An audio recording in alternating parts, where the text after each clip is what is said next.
केवल नक्शे पर उकेरा हुआ कोई भूभाग नहीं, यह विश्व की प्राचीनतम सभ्यता का धड़कता हुआ हृदय है। वंदना है मां शारदे एकमात्र मेरी, वंदना है मां शारदे एकमात्र मेरी। लेखनी उठे तो सदा देश दिल में रहे, गाने लगूं जब पीर शब्द बन जाएं तीर। बैरियों के लिए ललकार दिल में रहे, जो भी लिखूं सच लिखूं, सच की ही दिल में हुंकार रहे। चाहे कुछ रहे न रहे, ये अमर तिरंगा दिल में हर बार रहे, ये अमर तिरंगा दिल में हर बार रहे। आप सभी से मैं कहना चाहूंगी कि आप सभी को गर्व होना चाहिए और अपने देश का जब कभी परिचय देने की बात आए तो परिचय देने की जो तरीका होता है, मेथड होता है, वो थोड़ा अलग होना चाहिए, भिन्न होना चाहिए। कहना होगा कि भारत, कि मैं उस भारत से आता हूं जिसके होठों पर गंगा और हाथों में तिरंगा है। वो भारत जो कभी सत्यम शिवम सुंदरम, कभी वंदे मातरम, कभी पंजाब सिंध गुजरात मराठा द्राविड़ उत्कल बंगा है। मैं उस भारत से आता हूँ जो ठुकराए लोगों की शरण स्थली बन जाता है और 7 समुद्र पार जाने को मिले तो वहां जाकर भी लोगों को सिस्टर एंड ब्रदर्स कहकर पुकारता है। मैं उस भारत से आता हूँ जिसने विश्व को हितोपदेश व कभी गीता का उपदेश सुनाया, कभी पर ये देश अपना पराया कर न पाया। वसुधैव कुटुंबकम के सिद्धांत पर ये देश जिया। मेरा भारत वो नीलकंठ है जिसने खुद जहर पीकर दूसरों को अमृत दिया। मेरा भारत कर्मण्य विधाधिकार से गाता है, तीनों लोगों का स्वामी होकर भी माखन मेरे यहाँ भगवान चुरा कर खाता है। महा अवतार होकर भी वह माँ की मार खाता है। मैं गौतम बुद्ध के भारत से आता हूँ जहाँ एक राजपुत्र जनहित के लिए सन्यासी हो जाता है। मैं उस भारत से आता हूँ जहाँ पिता की एक बात के लिए पुत्र अपना सिंहासन त्याग कर वनवासी हो जाता है। मेरा भारत आकाश सा बलवान है फिर भी धरती सा धैर्यवान है। मेरा भारत प्रेम का पुण्य लोक, अहिंसा का जन्म स्थान है।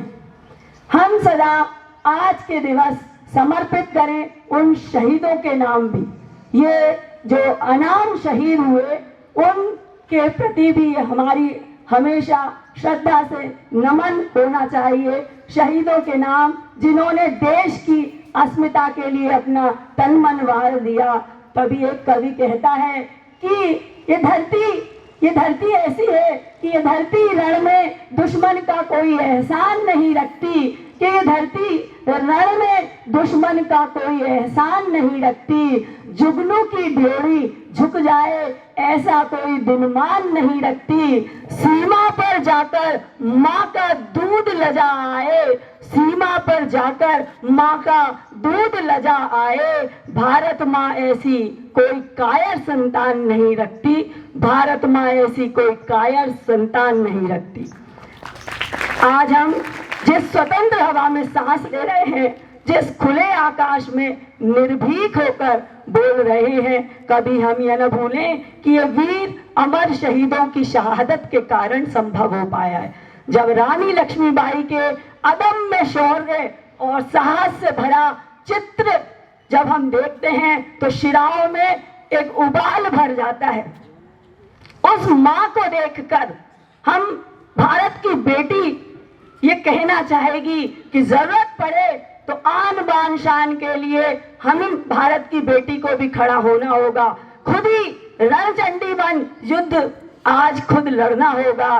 तभी कवि की पंक्ति भारत की बेटी से कहता है कि अखंड दीप ज्योति जैसी जलेंगी बेटियां, समय समय के साथ ही चलेंगी बेटियां।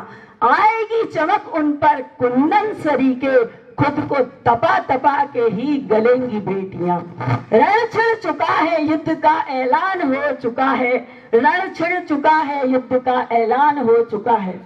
आज बेटियों के प्रति जो अत्याचार का भाव है, महिलाओं के प्रति जो अत्याचार का भाव है देश में, उसके लिए ये कवि यूं पंक्तियों में अपने विचार व्यक्त कर रहा है कि रण छिड़ चुका है, युद्ध का ऐलान हो चुका है। माथे पर अब खुद ही भस्मीभूत मलेंगी बेटियां। प्रचंड मुंड खंडनी रिपु विनाश कारिणी, माँ कालिके के रूप में ढलेंगी अब बेटियां। जरूरत पड़े तो बैरियों के वक्ष चीर डाले, अब समय के साथ साथ ही चलेंगी बेटियां। अब समय के साथ साथ ही चलेंगी बेटियां। और बेटों से भी कहना होगा कि तुम्हें चंद्रशेखर आजाद, राजगुरु सुखदेव जैसा देश के लिए बनना होगा। देश प्रेम को हृदय में सर्वोत्तम रखना होगा। और ये गीत वंदे मातरम हमें सदा गलियों गलियों में, अपने चौराहे चौराहे पर गाना होगा। तुम्हें विवेकानंद और सुभाष अपने अंदर लाना होगा। देश में बहुत जयचंद और विभीषण जैसे लोग हैं, तुम्हें कुछ अलग करना होगा। देश की मिट्टी फिर गुलाम ना हो जाए, ये ध्यान तुम्हें ही रखना होगा। इस दिन को मनाना सफल तब हो जाएगा यदि दिल से एक बार देश के लिए आज कुछ करने का मन तुम्हारा हो जाए। देश के लिए कर्तव्य भी करने होंगे हमें। देश की सौभाग्य, ये सुख सुविधाएं हमें तब तक बनी रहेंगी जब हम इस देश के लिए समर्पित होकर कुछ कार्य करेंगे, कुछ कर्तव्य भी करेंगे। प्रण लें कि देश की अखंडता, एकता सदा बनी रहे। और देश की एकता और अखंडता कोई मिटाता हुआ मिल जाए तो उसके लिए बोलना पड़े तो बोले, और उसके लिए चीखना पड़े तो चीखें भी। इस देश के लिए आपको अब कहना होगा, अब बोलना होगा। जब तक लहू में रहे लालिमा, जब तक सूरज में तेज रहे, जब तक शीतलतम रहे चंद्रमा, जब तक वायु में वेग रहे, जब तक ये आकाश विशाल रहे, हिम शिखरों का भाग रहे, जब तक अग्नि में तपन रहे, जब तक पंछी में लगन रहे। अरे जब सूरज रथारूढ़ हो, मंगल भोर प्रभाती गाए, आन बान शान का ये तिरंगा, यूं ही अंबर तक लहराए, यूं ही अंबर तक लहराए। जय हिंद, जय भारत।